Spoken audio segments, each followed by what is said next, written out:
নমস্কার বন্ধুরা, আজকে আবার চলে আসলাম নতুন একটা রেসিপি নিয়ে।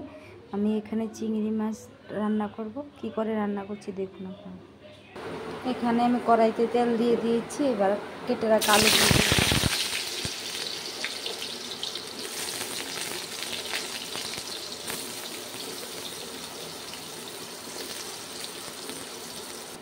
এখানে আমার আলুগুলো ভাজা হয়ে গেছে। এবার ডুম করে কেটে রাখা পেঁয়াজগুলো দিয়ে দেব। পেঁয়াজটা আলুর সঙ্গে ভালো করে ভেজে নেব।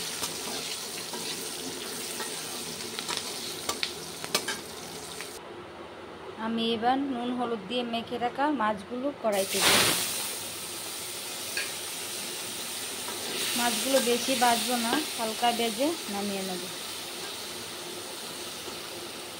কড়াইতে তেলটা গরম হয়ে গেছে। এবার আমি পেঁয়াজগুলো ছেড়ে দেবো। পেঁয়াজটি লাল লাল করে ভেজে নেব।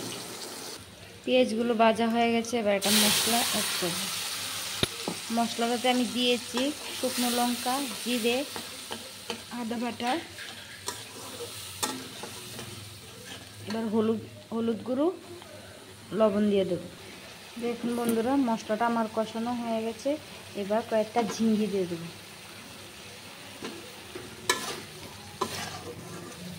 আবার একটু কষিয়ে নেব।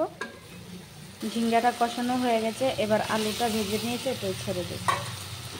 আবার একটু ভালো করে একটু জল দিয়ে ঢাকা দিয়ে দেব। দেখুন বন্ধুরা, আমি এবার ঢাকনাটা সরাচ্ছি। দেখুন দেখতে কি অসাধারণ লাগছে।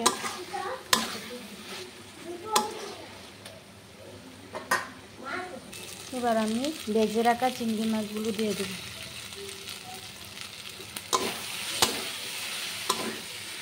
একটু জল দিয়ে দেব।